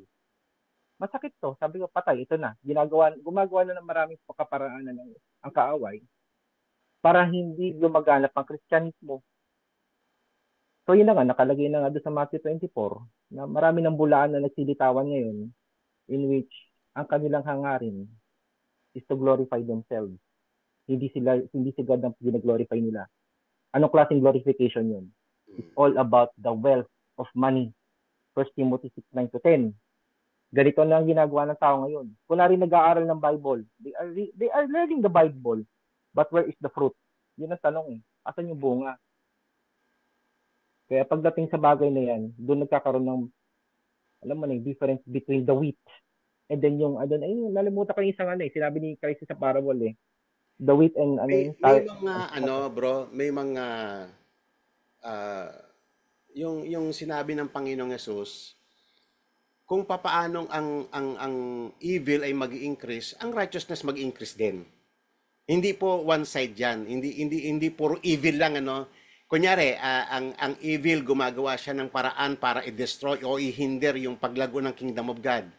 Pero hindi niya kayang ihadlangan 'yon kasi ang Bible, kunyari, sinabi ng scriptures na the knowledge will spread as the sea covers as the water cover the sea. So mag-spread 'yon at saka yung seal of the Lord will accomplish it. Hindi kayang yon. Kahit na sunugin nila kasi kahit na noon pa sinusunog ng Bible eh. Kahit na noon pa may mga nagbaban na ng Bible sa history ng mankind Kahit na anong ban ang gawin nila, hindi pa rin nila kayang hadlangan yung paglaganap ng kaharian ng Diyos. Kasi the seal of God will accomplish it. Amen? As the sea, as the water covers the sea, magi-spread ang knowledge about God. Kahit na dumami LGBT, kahit na dumami ang mga Muslim, kahit na dumami ang mga persecution, hindi nila kayang pigilan ang paglago ng kingdom of God. Amen? So parehas yan. Kung napansin mo yung parable of tares and wheat. O di ba? O yung tares, yung tares ginagaya niya yung wheat. Anong sabi ng mga angels? Bunutin na ba namin? Wag, baka madamay pati yung mga wheat. Let them grow together. O. But in the end, doon makikita na pagbabalik ng Panginoong Yesus, si God ang magde-decide. Hindi yung one side na parang si Satan na nanalo siya tapos si Jesus Christ natatalo siya. Hindi ganoon. Ang kingdom of God ay nagpo-progress. Ang kingdom of God ay si Satan talunan na siya eh. Talunan na siya. Nasa victory side na tayo kapatid. Nagtagumpay na si Christ 2,000 years ago. So doon ka tatayo sa tagumpay ni Kristo.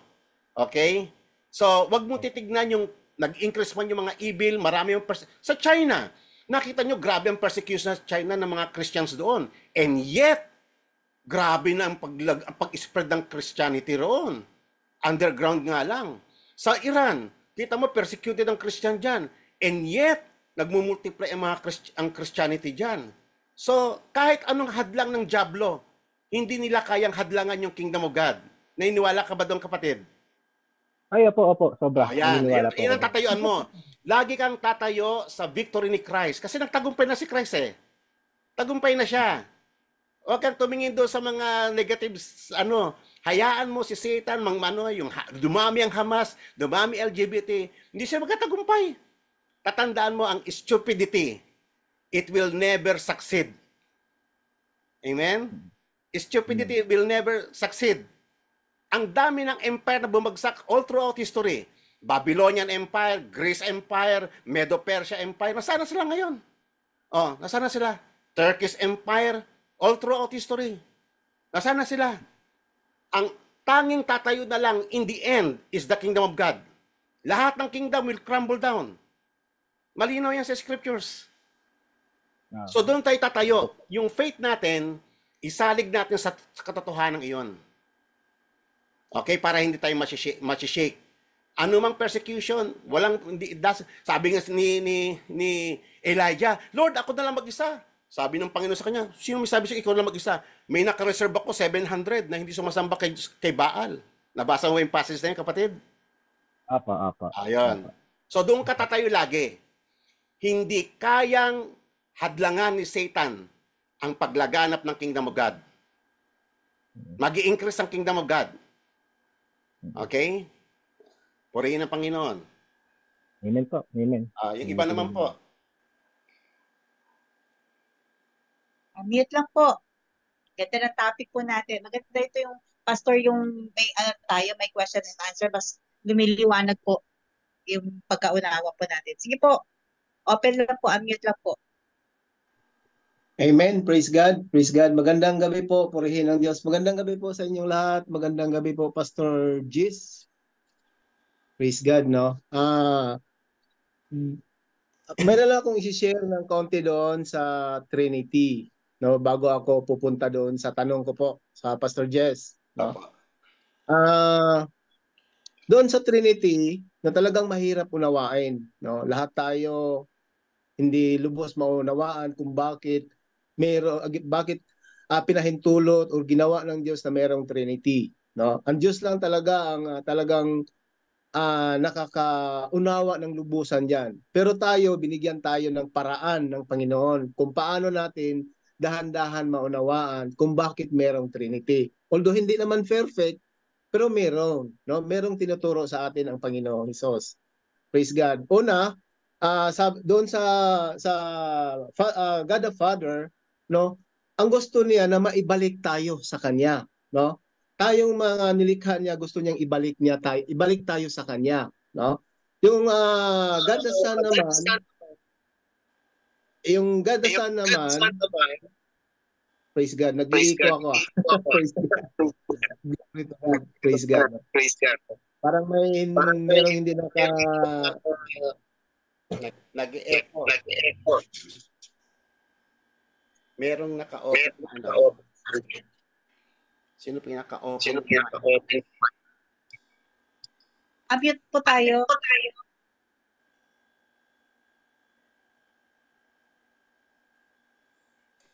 Amen, wala na. Praise God.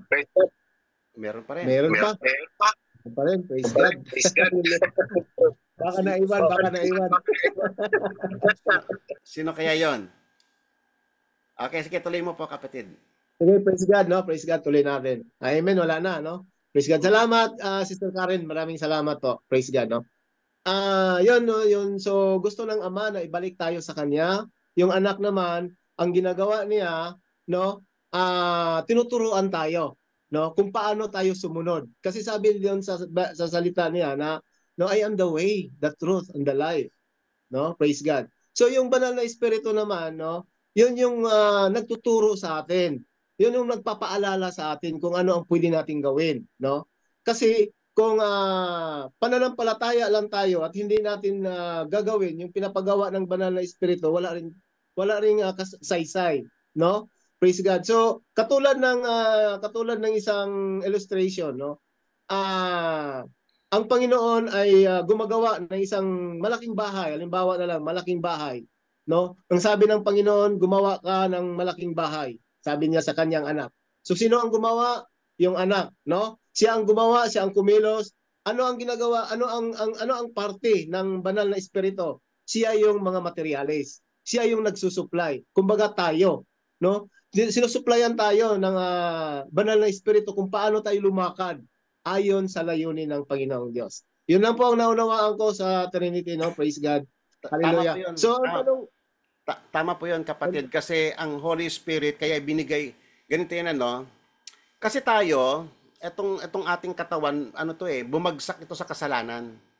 Grabe Amen. Praise God. grabe yung pagkabagsakan sa kasalanan. Talagang the Bible, kung alam paano dinidescribe ng Bible ang tao, ganito. He is unable. He is unable to obey God. Sa Romans chapter 8, makikita mo yan eh. Sino nagbigay sa atin? Ngayong Kristiyano na tayo, ngayong tinawag natin ng Panginoon, sino ang nagbigay sa atin ng ability para manalig, para makasunod sa Panginoon, para makapag-obey? Sino nagbigay ng ability? Si God. Kaya nga tayo, kasama ito sa kaligtasan na ibinigay ng Panginoon sa atin. One package ito eh. God has enabled us. God has given us divine enablement to obey Him. Kalakip yan ng pananampalataya. Tama ka doon, kapatid. Hindi puro faith. Yung faith, may kaakibat siya na pagsunod. Kaya nga binigay ang Holy Spirit sa atin. Ang Holy Spirit ay hindi lamang tayo tinutulungan sa ating kahinaan, siya rin yung pinaka-token natin ng ating sonship natin. Siya yung proof ng sonship. Pero ang trabaho ng Holy Spirit sa atin ay i-align itong ating buhay, itong makasalanan nating katawan, i-align ito sa purpose ng Diyos. lalakad tayo sa purpose ng Panginoon, ine-empower tayo ng Holy Spirit para makatupad tayo sa kalooban ng Panginoon. Without Him, it is very impossible to obey God. Amen. Praise God. Oo. So yun yung kaya nga may Holy Spirit sa atin, kapatid. Kaya nga ang Holy Spirit silent partner yan eh. Pero nararamdaman natin siya. Nagwo-work siya sa atin araw-araw to conform itong sinful body natin into the image of God. Okay? Kaya nga ang tawag sa Holy Spirit is sanctifier. Sinasanctify tayo. Pinababanal tayo araw-araw. Okay? Sa purihin ng Panginoon. Amen. Praise God. Salamat, Pastor. Maraming salamat po. Salamat po. Hallelujah. So yung tanong ko, Pastor, ang tanong ko, no, at hindi naman medyo hindi malapit, hindi malayo, no. So sabi mo kanina, talagang marami ngayon na sumasamba sa yung bang sumasampalataya sa ama lang, sa anak lang, sa espiritu, may mother pa, no? So talagang marami na ngayon. Ang tanong ko po, no, tama bang magdesisyon ng di pinag-iisipan? Ayun yung tanong ko. Kasi marami ngayon, no, may mga tao ngayon pag may magsasabi na dito na ako ipinanganak, dito na rin ako mamamatay. Praise God. No? So, yun yung tanong ko. Tama bang magdesisyon ng di pinag-iisipan? Praise God. Salamat po, Pastor. To God Alam be the mo glory. common nating makikita yan, yung mga tao, alam mo yung padalos-dalos ng mga tao. Yung mga tao na, common natin ito makikita sa mga taong na, agad-agad, kung ano yung, parang may term sila doon eh, na kung ano lang sumagi sa isip niya, yun na kagad ang niya. So, yung mga tao na untamed at kinakailangan pa ng maraming pagsasanay. May benepisyo kasi yung maging yung slow to speak. Mag-isip ka muna. Sinabi ng Bible kasi yan eh. Slow to speak, mas makinig ka, 'di ba? Mas may benefit 'yun eh. Makinig ka bago ka magsalita. Kasi hindi natin alam kung ano yung mangyayari sa sunod. Wala sa kamay natin 'yon. Okay, so mas maganda tayong mga redeemed, no? Isa yan sa mga biyaya ng Panginoon sa atin, yung unti-unti tayong nire-refine ng Holy Spirit. Marami rin tayong ganun eh. Aminin natin sa sarili natin. Marami rin tayong mga desisyon na yung tawag dito, padalos-dalos. Marami rin tayong ganung yung mga impulsive na decisions. Pero sa habag ng Diyos, habang tayo ay nag-grow into maturity, natututo rin tayo eh. Kasi kasama, alam niyo ba kapatid, kasama sa ating pananampalataya yung pagdisiplina ng Diyos. Dinidisiplina rin tayo sa mga mali nating decisions. Diba? Kaya nga, ang tao na wala sa Panginoon, na ganun sila kakitid pag nag-decision sila, hindi nila iniisip yung implikasyon. Pero tayo, kapatid, tignan mo ngayon, nag-grow rin tayo eh. Kasi nakikita na natin yung implications. Pati sa mga salita natin, nagiging maingat na tayo. We are tamed by the Holy Spirit. Alam mo ba, sa may Bible, ang pagkakadescribe sa atin, para tayong kabayong nagdadamba. Dati, nung wala pa tayo sa Panginoon, tayo ay nalintulad sa kabayong unrestrained. Ikaw ba ay nakakita na ng wild horse? Ganon. So parang ganon tayo. Pero ang Holy Spirit, ibinigay yan para i-tame tayo.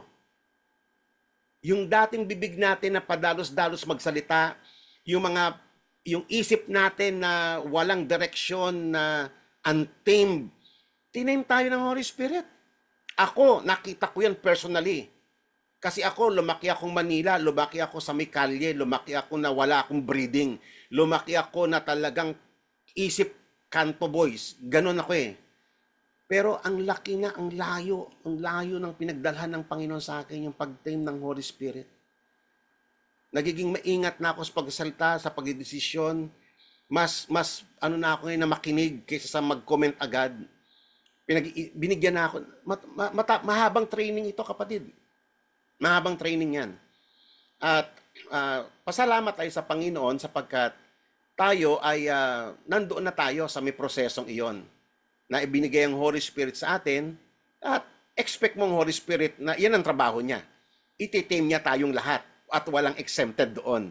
Kasi i-refine talaga tayo. Isa yan sa mga role, sanctifying role na ginagampanan ng Holy Spirit to tame us. Amen? Amen po ba? Praise God, praise God. Salamat po, Pastor. Maraming salamat po. At totoo lang, no? Meron po akong naunawaan kung paano mag-control, no? Magdedesisyon, mag-iisip ng tama. Salamat po, Pastor. Maraming salamat po. At purihin ng Diyos. Amen.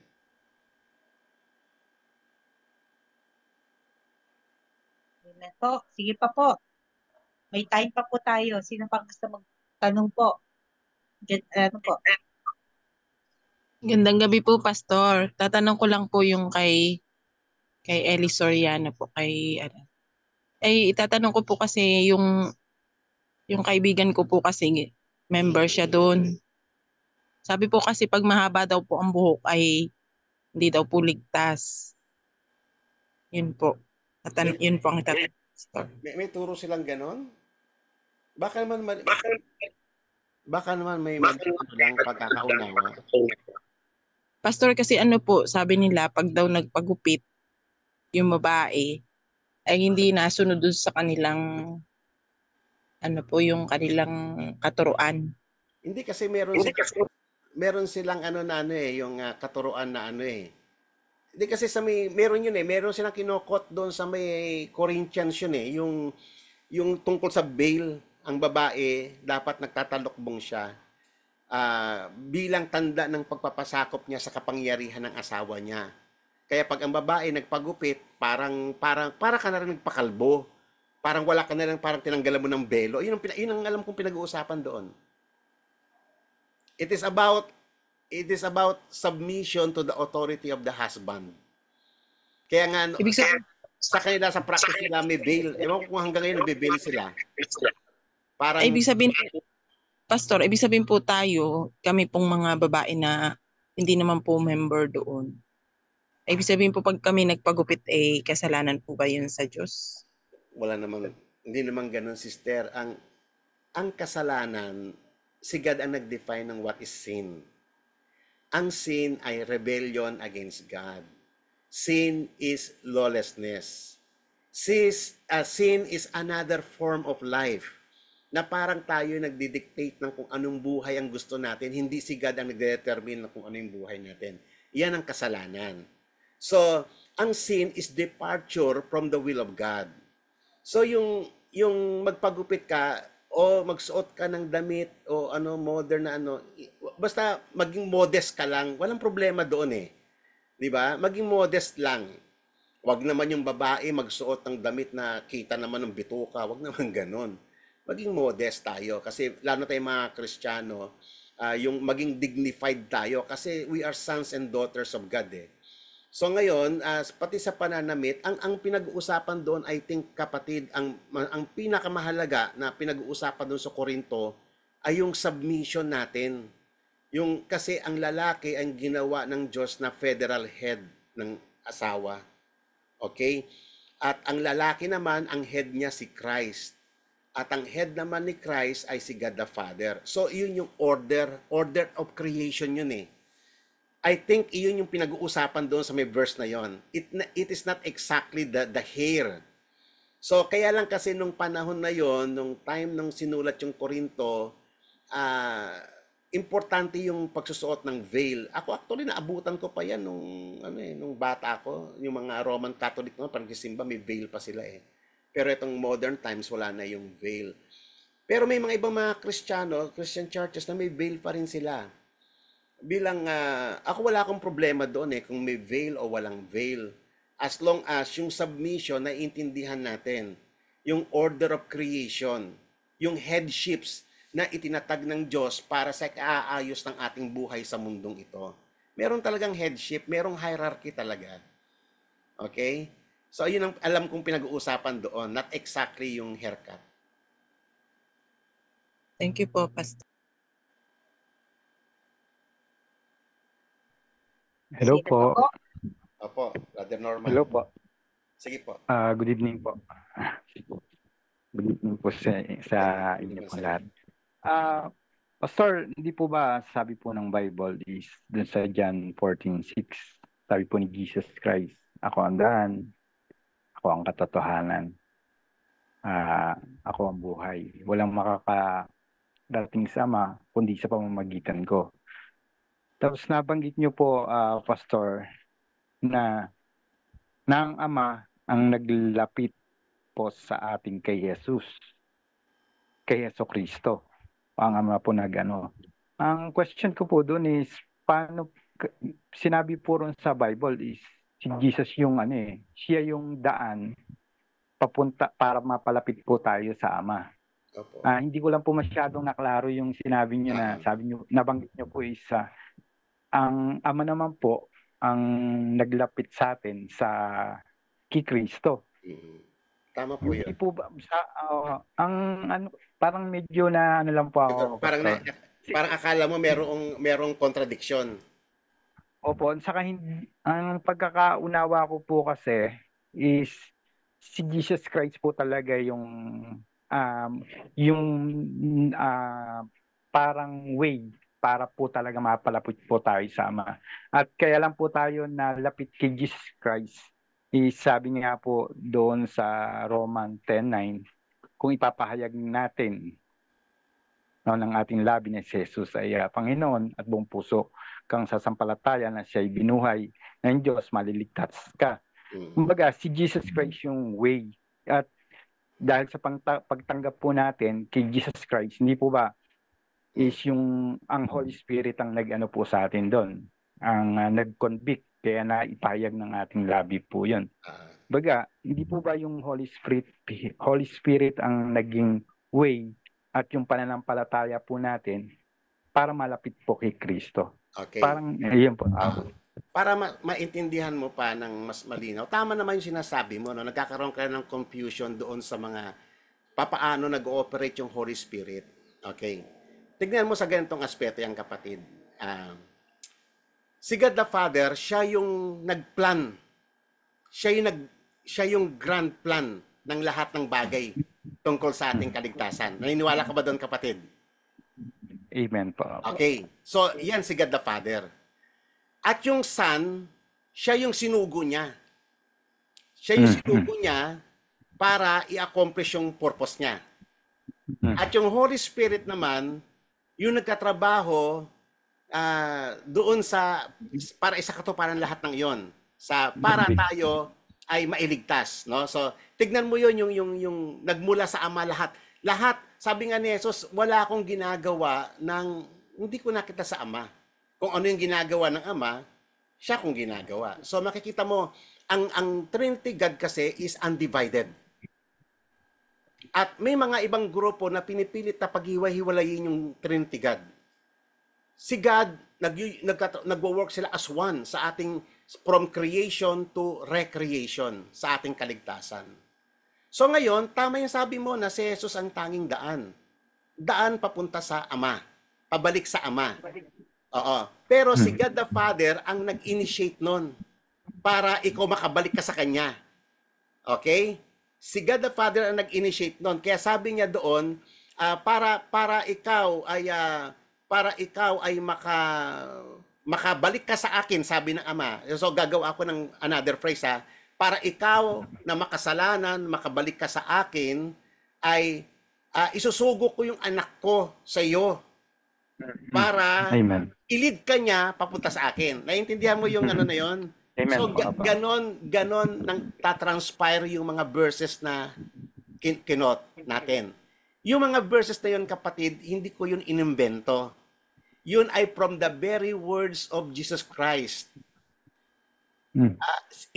Pinagsunod-sunod ko lang sa inyo kung paano yung order. So nagkakaroon ka ng confusion na parang, kasi hindi mo po pwedeng tanggapin yung isang verse pero i-deny mo yung isang verse na sinabi ni Jesus.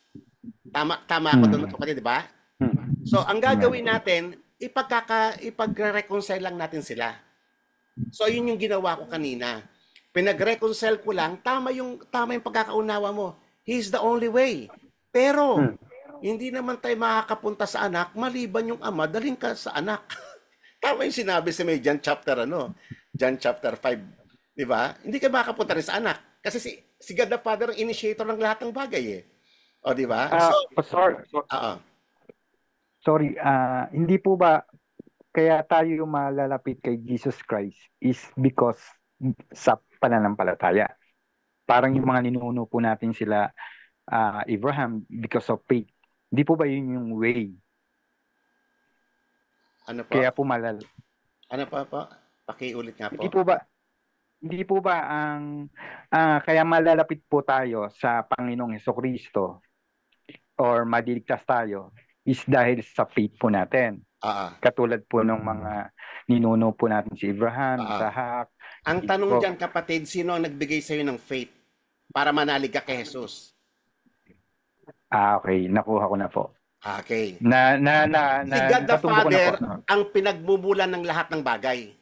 Amen. Si Jesus, Okay. ginagampanan niya lang, malinaw yung sa mga statement niya, ginagampanan niya lang kung anong pinag-utos ng Ama sa kanya. Amen. Nakuha ko na po. Kasi undivided yan. Yung Trinity God is undivided yan. Nagwo-work sila without any insubordination, kasi sila yung ehemplo ng lahat ng buong creation. So si God the Father, tignan mo siya na siya yung originator, siya yung initiator ng lahat ng bagay, siya yung pinagmumulan ng lahat ng bagay. At yung anak, ang trabaho niya, i-accomplish yung kalooban ng Ama. At malinaw yun sa mga transcript ng Panginoong Hesus na sinight ko sa inyo kanina. Ire-reconcile mo lang yung kapatid. Walang conflict doon. Walang conflict doon. Nakuha ko na po yung sinabi rin po sa talata na nung tinanong ni Jesus Christ sino to? Si Peter po ba yun? Na may nagsasabing ikaw ay Messiah, ikaw ay propeta. Di po ba ang sabi po ni Peter is ikaw ay Kristo. So walang nagturo sa inyo kung hindi ang Ama. Siyang initiator Okay. Ano ko na balikan po. mo lang kapatid, may record naman ito. Balikan mo lang yung lecture kanina para makita mo, i-analyze mo ulit yung mga verses. Lahat ng iyon ay trabaho ng Trinity God. Paano siya nagwo-work sa ating kaligtasan? Lahat yung nag-originate sa God the Father. Okay. Thank you po, Pastor. Okay, thank you rin, kapatid. God bless po. May gusto pa magtanong kay Pastor? May gusto pa mahumabol? Sige po. Meron pa po?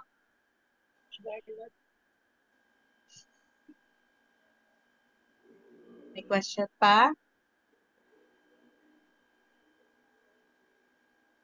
Malinaw na ba? Yes po. Si Brother Porton, sabi niya may tatanong pa daw siya uli kanina eh. Wala na si Brother Porton.